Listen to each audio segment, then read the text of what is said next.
తెలంగాణ సంస్కృతి సాంప్రదాయాలకు ప్రతీకగా నిలిచే ఆషాఢమాస బోనాల ఉత్సవాల్లో సికింద్రాబాద్ లష్కర్ బోనాలు అత్యంత ప్రత్యేకమైనవి. ఉజ్జయిని మహంకాళి అమ్మవారి ఆలయంలో 2 రోజుల పాటు ఎంతో అంగరంగ వైభవంగా జరిగే ఈ ఉత్సవాల్లో 2వ రోజు నిర్వహించే రంగం కార్యక్రమానికి విశేష ప్రాధాన్యత ఉంది.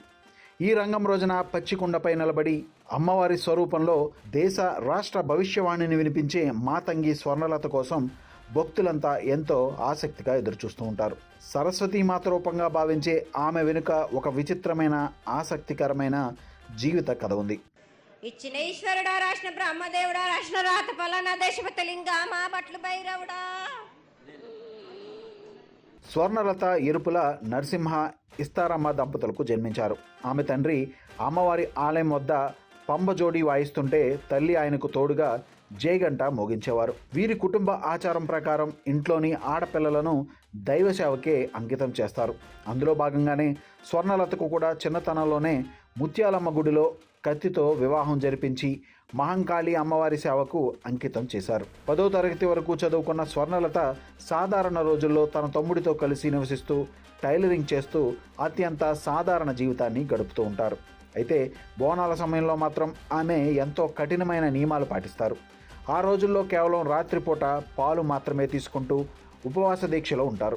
రంగం నిర్వహించే రోజున ముఖమంతా పసుపు, నుదుట పెద్ద కుంకుమ తిలకం, ముక్కుకు ముక్కెర, మెడలో పూలదండలు మరియు చేతిలో కిన్నెర పట్టుకుని అమ్మవారి శక్తితో గుడిలోకి ప్రవేశిస్తారు.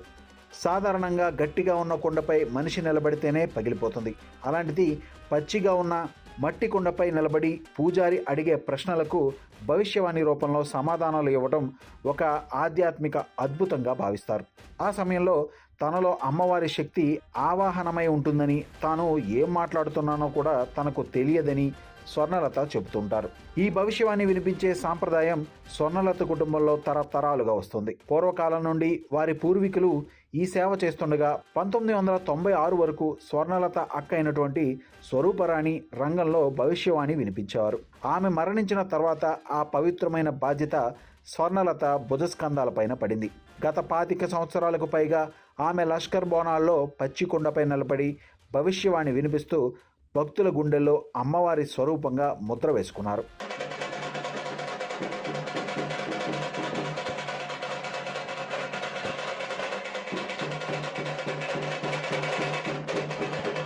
ఆయన గారికి సెల్ ఫోన్లు తీసేయండి.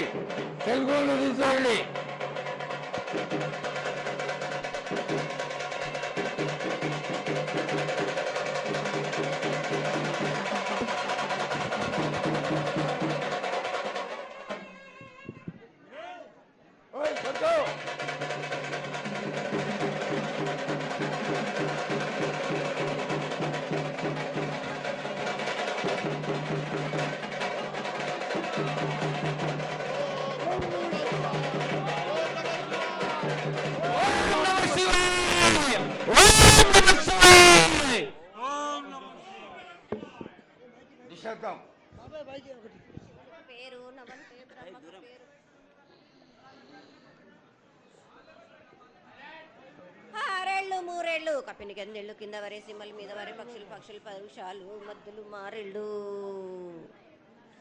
ఇచ్చిన ఈశ్వరుడా, రాసిన బ్రహ్మదేవుడా, రాసిన రాత పలానా దేశపతిలింగా మా బట్లు భైరవుడా.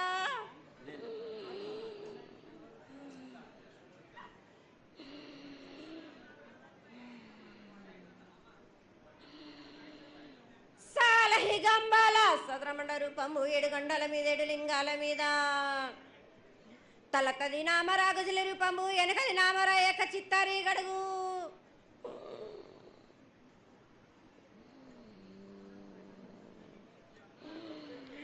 రేపల్లే చెన్నై తిరుగటి పగలు సాక్షిగా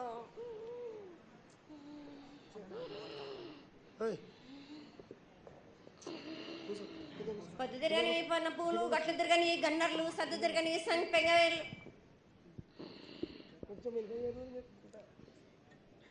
సకల సూత్రాల సామేటి గంగా చిన్నేటి గంగా పెద్దేటి గంగా 12 వస్తాల భాగరథి గంగా 9 వస్తాల దమకటి గంగా కౌస్ గంగా రడ గంగా రక్త గంగా నానకొండలో ఉండే నిప్పుల గంగ తేనెకుండలో ఉండే తేలేటి గంగ పాలకుండలో ఉండేటి పాతాల గంగ సొప్పబెల్ల ఉండే తెప్పల గంగ గంగ నువ్వు లేందే గడి ఆగలేం శివునికి శివం పూజ లేడు పరమేశ్వరునికి క్షావలేదు మా తల్లి పార్వతీదేవి పకల పార్వతి పికల మానదరి జల జాలది గంగా రామ రామాన శంకర రమణ లింగం కాలన గజ్జలు గౌడ దర్శనాలు కలియ పరీక్షలు మూకన్న భూత చంద్రం దాసుకొని నష్ట ఛత్రకన్ను దాసుకొని 14 గస్తాలు ధరించిన మహంకాళినంటి చిన్న ఈరభద్ర అక్క మస్దేవి దూలూరు ఇది లాచూరు ఇది మొత్తం పల్లి విధి మంగనాలయ సకం పేట విధి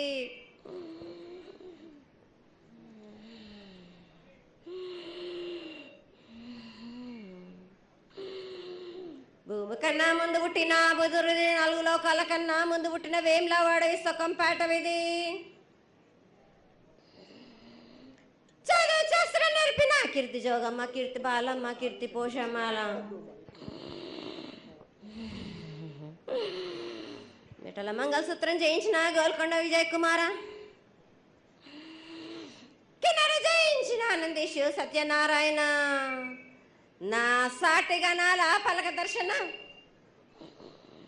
ఎరకల దేవిచ్చిన బుట్టిన నా బులక సుందరి కర్రవిచ్చిన కైలాసవతి దమ్మరాని డోలనాథ్ పంబలని పంపాల జుడు నా బయళ్ళ వానిది బ్యాగల కట్ట నా కసకలను సదరస బండ నా బ్యాగింటిది లదిగంపన వడ్ల వానిది బర్షన్ నా కమ్మరింటిది కోలిమీన సాలాని బంగ్రాన సరసమైన వాటాన బాలన్ బంగ్రాన బంగ్రం దాని బొడ్డు గంట నా మాదగింటి గూటాన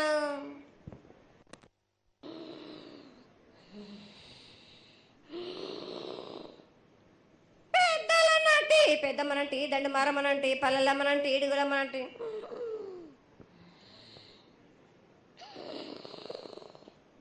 లక్ష్మి నేనే భూలక్ష్మి నేనే ధనలక్ష్మి నేనే వాళ్ళ ముత్యాలు పోసుకొని ముద్దుగా ముత్యాలమ్మనంటి అన్నలక కరుపమ్ము నల్లబోసినంటి గడ్డలమ్మనంటి సూదులమ్మనంటి కనకాల కట్టమైసినంటి నా చిన్ని తమ్ముడు పీనుగుల వలన శరణము 7 రక్క జల్లము ఏకంగా ఉన్నాము తల మీద దండం పెట్టుకొని నా పేద గ్రామానికి ఏమి విచారం